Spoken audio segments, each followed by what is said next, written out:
অযোধ্যাকাণ্ড। ৰাজাৰাম লংকা জয় কৰি অযোধ্যালৈ আহিল। দশৰথৰ ইচ্ছানুসাৰে ৰামক ৰজা পতা হ'ল। সীতা ৰাজৰাণী হ'ল।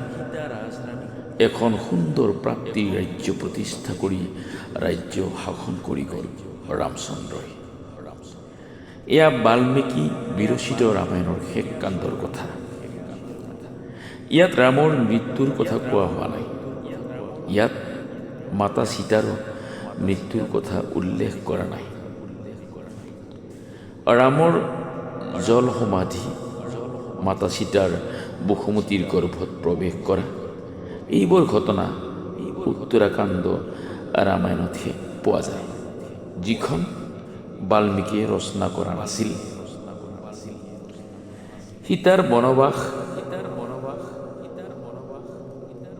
বাল্মীকি ৰামায়ণত নাই। বাল্মীকিয়েও ৰামক কোনোদিনে লগ পোৱা নাই।